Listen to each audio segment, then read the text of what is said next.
My husband's family always said I was part of the family.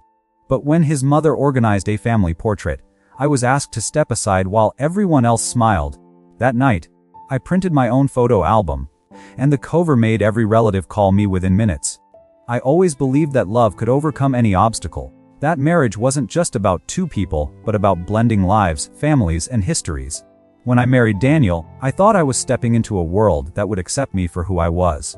His family, by all accounts, seemed warm and welcoming during the wedding celebrations. His parents smiled for photos, his siblings laughed at my jokes, and I remember thinking that I had been lucky to find a man whose family genuinely seemed to enjoy having me around. "You're part of the family now," they would tell me, each time I expressed my nervousness about fitting in, as if repeating it enough times would make it true. I wanted to believe them. I clung to those words as I moved into their lives, carefully learning the traditions, participating in holidays, and offering myself fully to the extended family I had gained.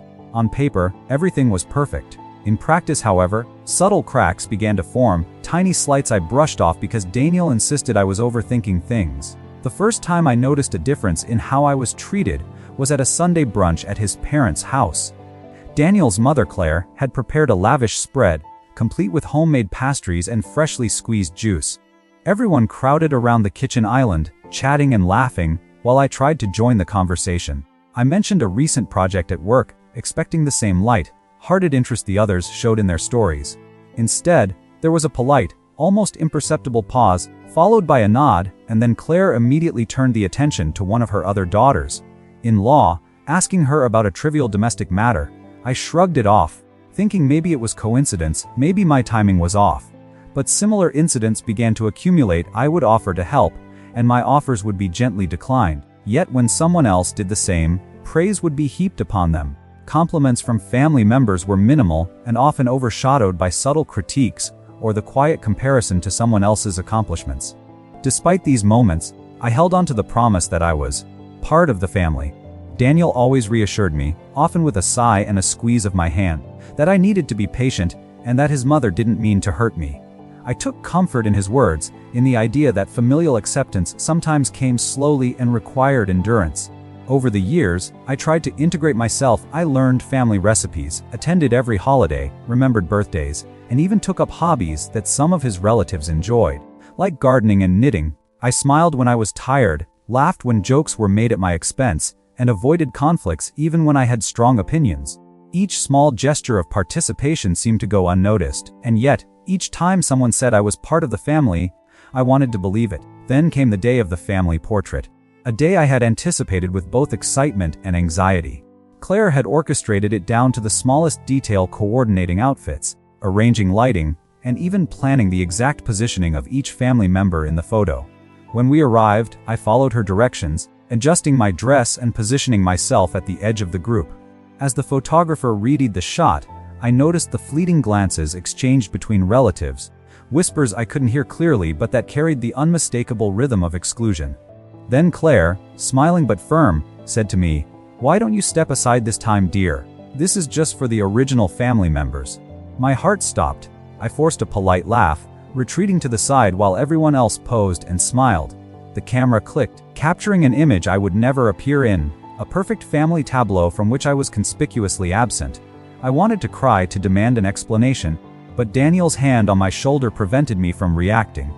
That night, as I sat alone in our apartment, the weight of exclusion pressed down on me, but instead of retreating, I had an idea that would give me agency over the narrative of my life. I rifled through the box of photos I had taken over the years, the countless snapshots of holidays, birthdays, vacations, and quiet evenings with Daniel. These were moments I had lived and loved, each one a testament to the life I had built alongside him. I realized I had been storing these memories not for anyone else but for myself, and now, perhaps, they could serve a more deliberate purpose. I started organizing the photographs, scanning some of the older prints and curating the digital images on my computer. I created sections in the albums: holidays together, family gatherings, vacation memories, and little moments. I wanted the album to tell the story not of the family that had consciously excluded me, but of the life I had shared with Daniel, the laughter, the love, and the quiet intimacies that were entirely ours. As I worked, I remembered small moments that had previously seemed trivial, the way Daniel would make tea for me every morning, how he always let me pick the movie on Friday nights, or the nights we spent curled up on the couch, reading side by side. I realized that these were the memories that truly defined our life together, not the official stamp of approval from his relatives. I wanted to celebrate that life and show it in a way that demanded recognition. The album became more than just a collection of photographs, it became a story, a narrative of belonging that was self-determined, not imposed by anyone else. I painstakingly selected the perfect cover photo, a picture of Daniel and me laughing in a candid moment at our wedding, completely unposed and uncontrived. I added a title in elegant script, Our Life, Our Memories, the family I built with love. It was bold and unflinching, a statement that I was not invisible. Printing the album took hours, each page a meticulous arrangement of images and captions. When I finally held the physical book in my hands, it felt like holding a declaration of my existence, my contributions, and my rightful place in this extended, complicated family. I wasn't waiting for validation anymore. I was creating it myself. The next morning, I mailed a copy to each relative, including Claire. I didn't include any explanation, no letter, just the album. I wondered how it would be received.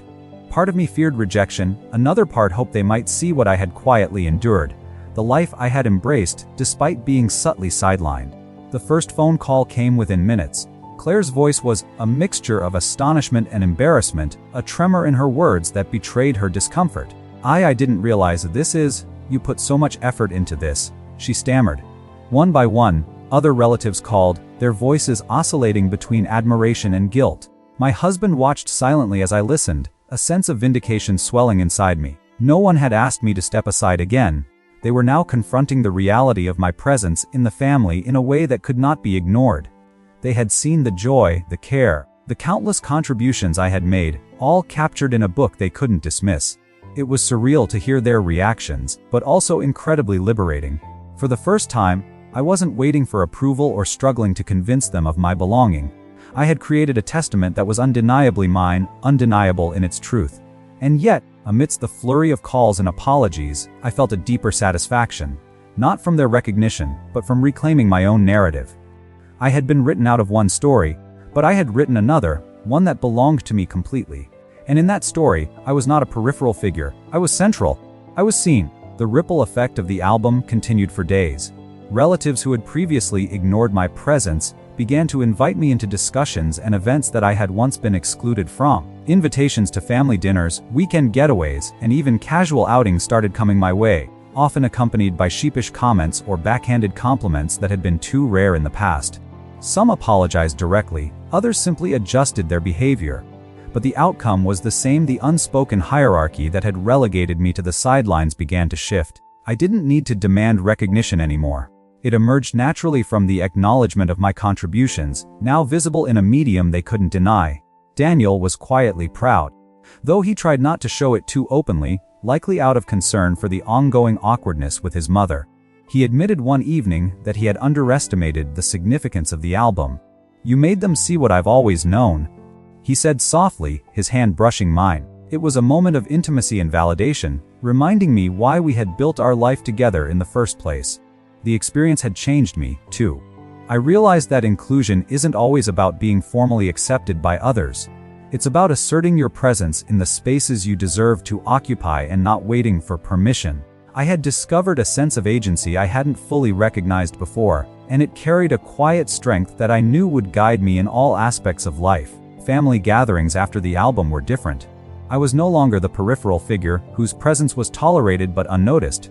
Instead, I was acknowledged, my opinions sought, my participation genuinely appreciated. The change wasn't always smooth. Old habits die hard, but the shift was undeniable. I noticed subtle gestures. A hand resting on my shoulder in conversation, someone waiting for my input before making plans, even Claire occasionally smiling at me with genuine warmth rather than the practiced politeness I had grown accustomed to. It was not just recognition, it was respect. Beyond the immediate family, the album had another, more personal effect. Each time I looked through it, I felt a quiet joy that had nothing to do with others' perceptions. It reminded me that I was capable of crafting a narrative that honored my own life, one that didn't rely on validation from anyone else. I realized that while the family I married into was significant, the life I built with Daniel, and my role within it, was paramount. The album became a symbol, a reminder that identity and belonging are not granted by others but are cultivated, celebrated, and, when necessary, asserted with quiet courage. Months passed, and the album became more than a catalyst for recognition. It became a cherished keepsake, a visual chronicle of our shared journey. Family visits continued, but the dynamics had shifted permanently. I was no longer stepping aside to make room for others' photographs or waiting to be included. My presence was acknowledged with ease, and even those who had previously overlooked me now seemed to understand that my relationship with Daniel was not peripheral. It was central to the family's ongoing story. More importantly, I understood it for myself. I was part of a family, but I was also an individual whose voice, choices, and experiences deserved visibility and respect. The album also sparked conversations I hadn't anticipated. Extended family members began asking about my creative process, the decisions behind selecting images and captions, and the stories behind each snapshot. These questions led to long, heartfelt discussions about memory, legacy, and the meaning of family. I shared moments of vulnerability, laughed over mishaps captured in candid photos, and occasionally teared up at the memories of loved ones who were no longer with us. It became more than a book.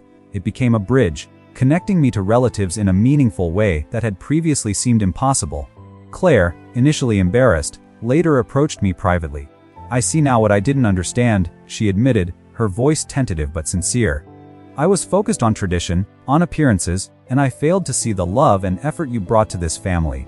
I'm sorry for that." It was a moment of genuine reconciliation, not prompted by conflict but by recognition and self-reflection. I accepted her apology with grace, not because I needed it to validate myself, but because it marked the evolution of our relationship.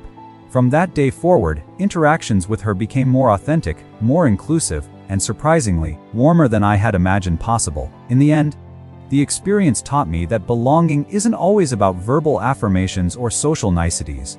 It's about asserting your place in the story, showing your value, and embracing your own narrative. The album was a declaration of existence, of love, and of resilience. It reminded me that while others' recognition is gratifying, the most profound validation comes from creating your own legacy and honoring the life you've built. That night I printed the album, I was taking control, not out of spite, but out of necessity, to ensure that my presence, my contributions, and my love could not be overlooked. And in doing so, I discovered a powerful truth: sometimes, to be seen, you don't ask permission. You show the world exactly who you are.